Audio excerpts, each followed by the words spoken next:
Aujourd'hui, nous recevons M. Éric Dupuy, porte-parole du candidat Jean-Pierre Fabre, le chef de file de l'opposition togolaise.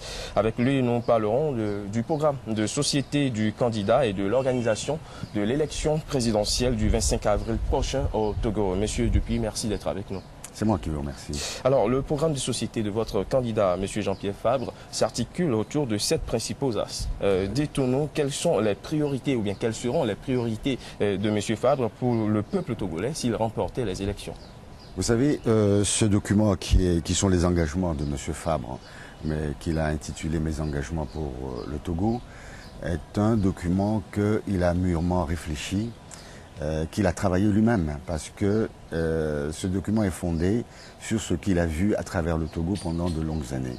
Il ne faut pas oublier que Jean-Pierre Fabre a été l'un des fondateurs de l'Union des forces de changement, l'UFC. Il a occupé le poste de secrétaire général pendant de longues années et il lui est revenu de mener l'implantation de ce parti à travers tout le Togo, ce qui l'a amené à traverser toutes les régions, tous les villages ou presque. Et depuis un an d'ailleurs, il sillonne le pays et il vient de clore une série de meetings de l'ordre de 357 villages et hameaux où il a rencontré les populations, parce que Jean-Pierre Fabre dit toujours que quand on a l'ambition de diriger un pays, quand on a l'ambition de diriger un peuple, on a le devoir de bien connaître ce peuple, de savoir où il vit, c'est-à-dire de connaître l'état des routes, de savoir comment il vit, dans quelle maison il vit, est-ce qu'il a suffisamment d'eau potable à boire, est-ce qu'il y a l'électricité,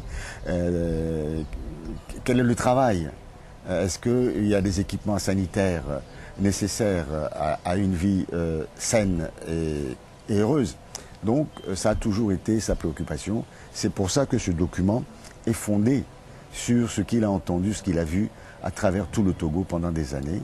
Et puis, bien sûr, je dois vous dire que le Togo n'a pas de statistiques fiables.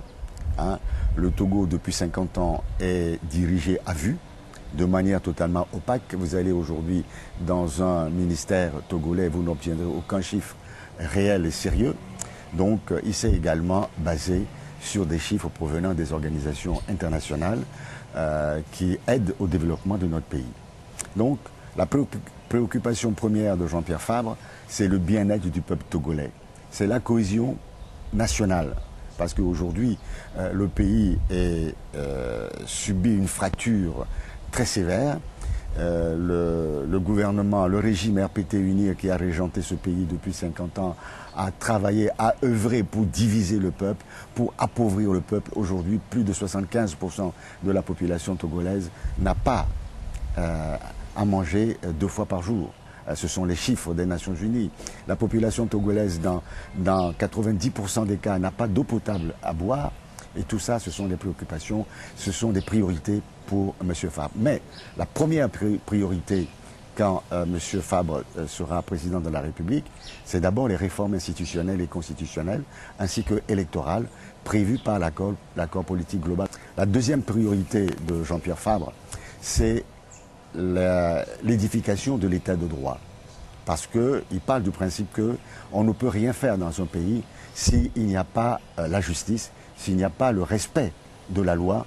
Et aujourd'hui, c'est malheureux à dire, mais personne ne respecte les lois de la République, en commençant par le régime RPT UNIR, qui viole régulièrement la Constitution, qui viole les lois de la République. Alors, dites-nous, M. Dupuy, l'un des principaux axes de ce programme de société vise la construction d'une économie dynamique et durablement prospère. Ce sont des thèmes de campagne qui reviennent à chaque fois, à chaque veille d'élection dans les pays africains. Mais votre candidat Jean-Pierre Fabre, comment compte-t-il y arriver? Vous savez, d'abord, c'est un sujet qui est très long. Et si vous regardez le document de M. Fabre, ça occupe de nombreuses pages. Le dire en quelques mots est très difficile. Ça revêt plusieurs pans.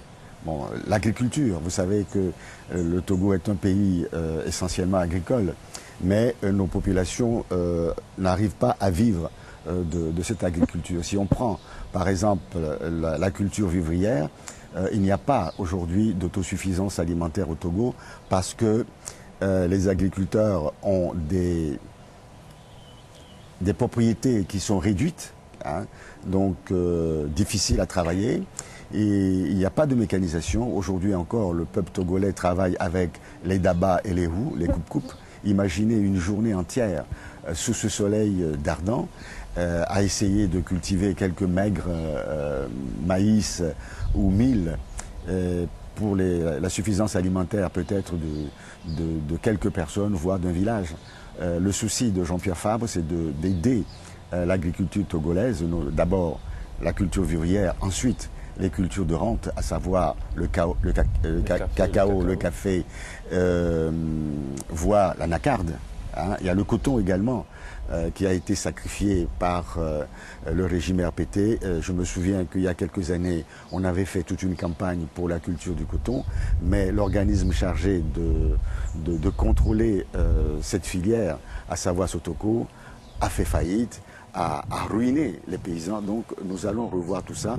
À travers quoi, vous allez me dire? À travers la création de banques agricoles pour aider les agriculteurs, à travers une formation de la jeunesse, à travers les créations de lycées techniques agricoles pour pouvoir fixer la jeunesse dans les régions et dans les campagnes, pour éviter que Lomé devienne une mégapole où 90% de la jeunesse soit occupée par les émigrants, c'est-à-dire les taximotos. Donc tout ça là, c'est déjà un problème très important. Et puis il y a la conservation de ces produits.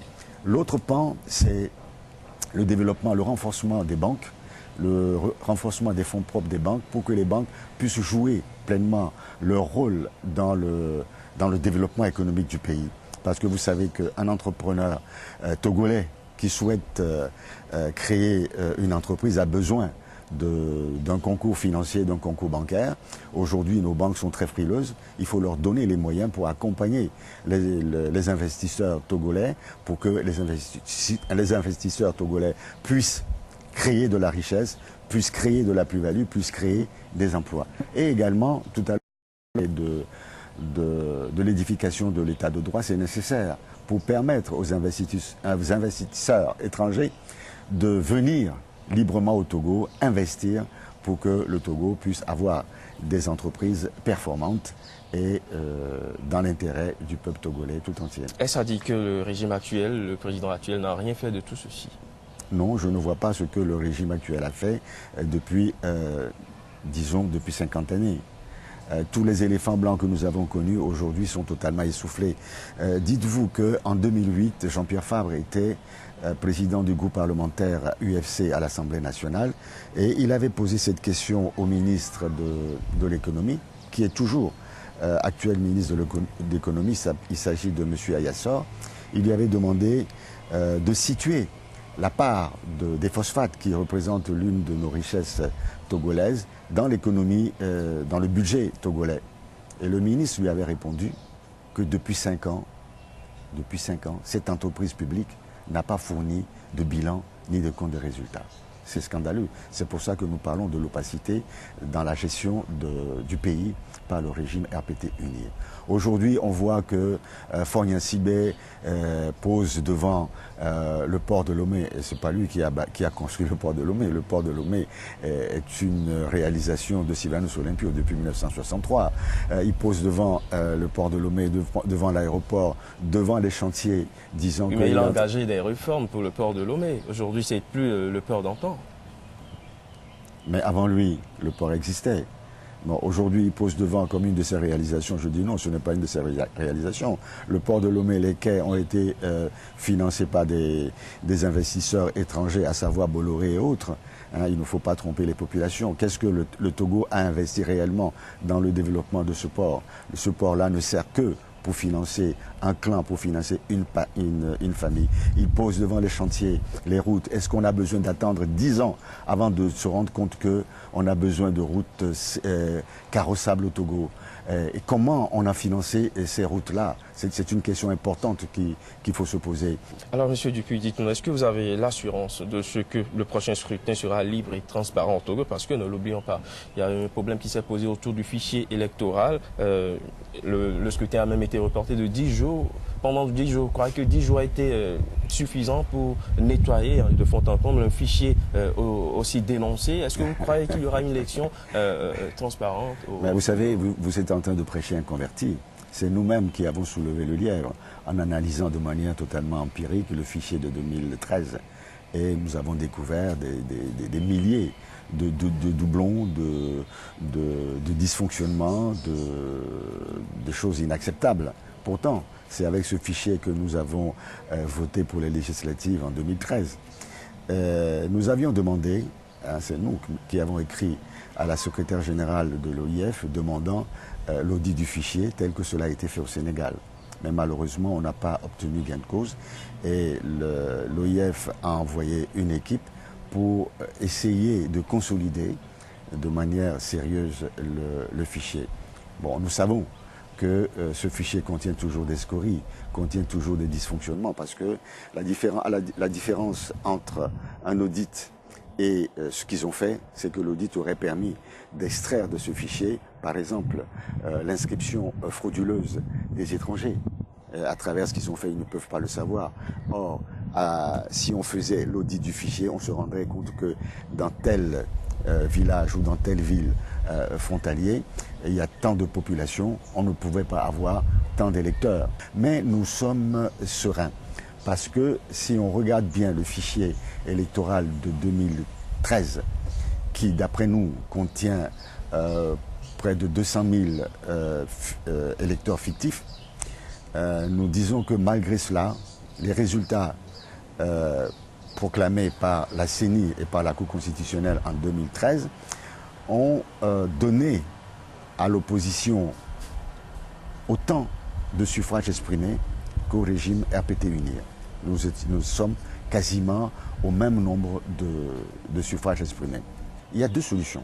Soit le peuple togolais va se lever comme un seul homme pour dire à Faure Gnassingbé ça suffit, 50 ans pour la même famille, ça suffit. Et d'ailleurs, Afrobaromètre l'a dit, plus de 85% de la population togolaise souhaite une alternance politique cette année.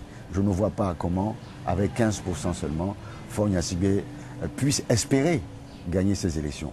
Maintenant, si Faure Gnassingbé s'entête à vouloir faire un coup de force, comme cela l'a été en 2005, comme cela l'a été en 2010, eh bien, il partira comme Blaise Compaoré a quitté le Burkina Faso. Alors, mais Monsieur Dupuy, je vous sais très proche de Monsieur Fabre. Je suis son porte-parole. Est-ce à dire que si au lendemain du 25 avril, la victoire revenait à un autre candidat, Monsieur Fabre ne reconnaîtra pas sa défaite, est-ce qu'il n'appellera pas ce vainqueur pour le féliciter? On n'aura pas le modèle nigérian au Togo? Mais pourquoi pas? Quand vous parlez du modèle nigérian, c'est Goodluck Jonathan qui a appelé le nouvel élu. Donc je crois que cette question-là devrait... Mais le perdant a quand même appelé le vainqueur. Je pense que cette question devrait être posée a priori à Faure Gnassingbé, puisque c'est lui qui va perdre. Maintenant, pour répondre à votre question, si effectivement les Togolais, en toute liberté, ont voté pour quelqu'un d'autre que Jean-Pierre Fabre, et qu'il n'y a pas eu de coup de force, vous savez, nous avons mis en place un système de collecte des procès-verbaux sur toute l'étendue du territoire national. Nous avons mobilisé plus de 20 000 personnes que nous avons formées, que nous sommes en train de préparer pour pouvoir collecter ces résultats et les transporter en de lieux sûrs. Si, après la proclamation des résultats, nous voyons que les résultats proclamés correspondent bien à l'agrégation des résultats que nous avons à travers les procès-verbaux en notre possession, nous saluerons la victoire de celui que le peuple togolais aurait choisi. Mais, si tel n'est pas le cas, il est tout à fait normal que nous allons protester et nous allons demander à ce que le suffrage exprimé dans les urnes par le peuple togolais soit pour une fois soit pour une fois dans son histoire respectée. Monsieur Dupuy, merci. C'est moi qui vous remercie.